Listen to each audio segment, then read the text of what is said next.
Ya, selamat datang warga sipil, gue Paris, dan selamat datang di Triceratops Berduri Api. Kali ini kita bakal lanjut filsafat Epikuros ya. Epikuros. Jadi Epikuros ini kemarin kita udah bahas, dia itu orang Helenisme dan dia juga sejaman sama si Stoik gitu. Dan kali ini kita bakal bahas teorinya dia tentang takdir. Nah, buat kita tahu dulu latar belakangnya, kalau di zaman itu takdir tuh kayak ngetren banget gitu. Jadi pandangan fatalistik kayak takdiriyah gitu. Takdiriyah kan kayak pandangan takdir gitu kayak disukai sama orang-orang Yunani. Makanya ada peramal-peramal di Oracle DLP gitu-gitu, itu banyak banget. Ya karena memang takdir tuh trending gitu di sana. Gue minum dulu. Nah, jadi takdir ini kalau menurut Epikuros, ya takdir itu cuma mitos gitu. Ya kagak ada takdir. Jadi kita nggak usah mikirin nasib kita gitu.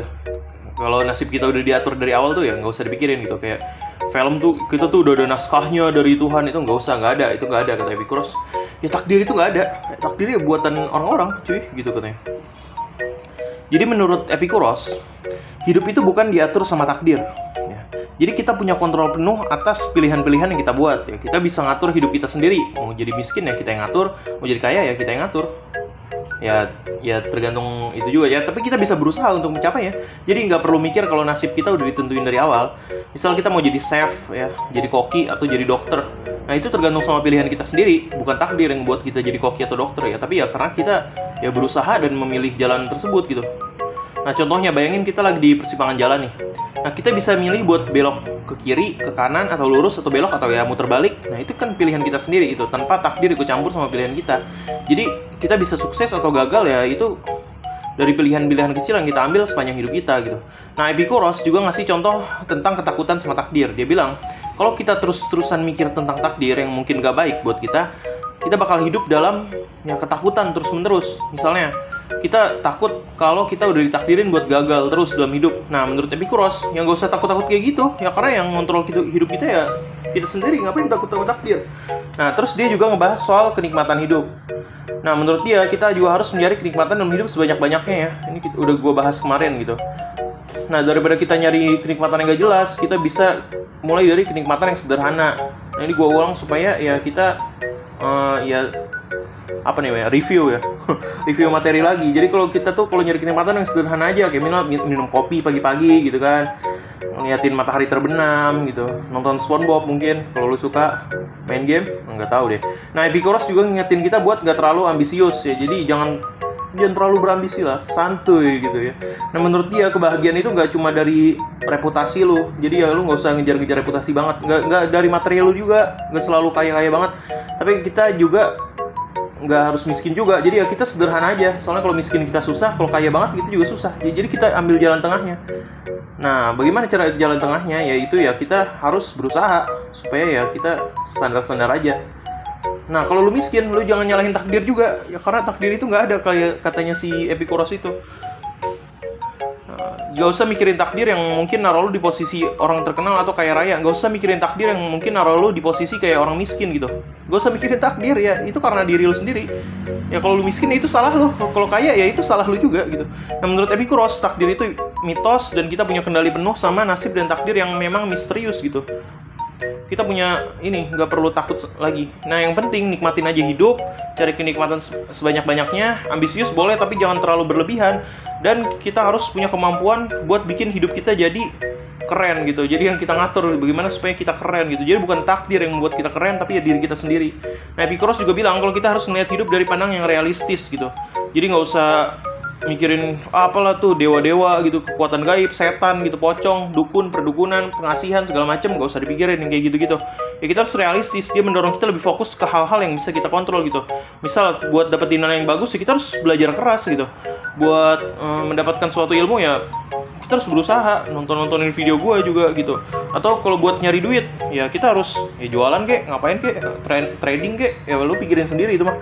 Nah itu yang bisa kita kontrol itu adalah hal-hal seperti itu gitu ya, usaha lo. Jadi takdir itu ya gak usah dipikirin ya, karena gak bisa kita kontrol. Dan ya mungkin itu gak ada sama sekali, bener Epikuros tadi. Nah contohnya bayangin kita mau ujian besar nih. Nah menurut Epikuros Yang nentuin hasil ujian lo itu ya bukan takdir, tapi ya usaha dan persiapan yang lo lakuin. Apakah sebelum ujian itu lo malah push rank gitu kan? Apakah sebelum ujian itu lo malam-malamnya tidur, bukannya belajar malah tidur? Apakah lo nyiapin contekan atau enggak? Ya itu adalah, ya tergantung apa perbuatan lo. Makanya itu adalah hasilnya ya, keluar dari perbuatan lo itu. Nah selain itu Epicurus juga ngasih saran buat nggak terlalu mikirin masalah yang belum tentu terjadi gitu. Jadi nggak ada masalah nih jauh di masa depan, wah ntar gue gimana, wah ntar gue begini, gak usah dipikirin. Ya karena belum tentu terjadi. Siapa tahu lu mati duluan gitu kan sebelum itu. Kan kocak jadinya.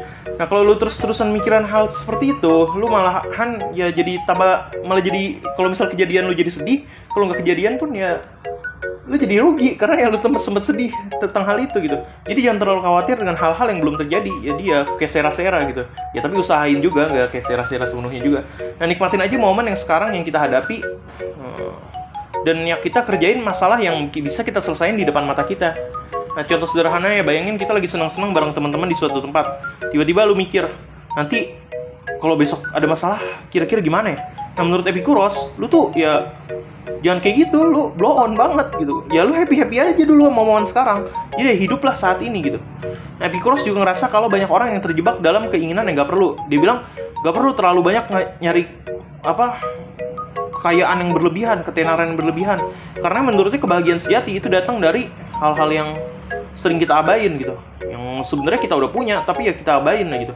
Misalnya kita udah punya mobil Avanza gitu. Ya kita mengabaikan hal itu, kita malah pengen mobil yang lain, expander lah segala macam. Ya kita udah punya Avanza gitu, kita syukurin aja. Misal kita punya rumah gitu kan. Kita udah punya rumah nih, tapi kita pengen rumah yang lebih gede lagi. Sebenarnya kita cukup bahagia dengan memiliki rumah, tapi kita malah pengen rumah yang lebih gede lagi. Kadang kebahagiaan itu datang dari hal-hal yang kita abaikan gitu. Nah intinya argumen Epicurus ini adalah kita punya kendali atas hidup kita. Yang kedua, kita harus bersyukur dengan apa yang kita punya. Kadang kita nggak sadar bahwa hal itulah yang justru sebenarnya membuat kita menjadi bahagia. Yang ketiga, hiduplah saat ini ya. Jadi ya kita harus hidup sekarang. Jangan besok, jangan besoknya lagi, jangan di masa depan, jangan di masa lalu juga. Ya sekarang, saat ini, hiduplah sekarang. Nah gue rasa itu aja tentang takdir dari Epicurus. Gue Paris, host kalian undur diri. Jangan lupa belajar, tetap jaga kesehatan, jangan lupa makan, dan juga tetap semangat belajar.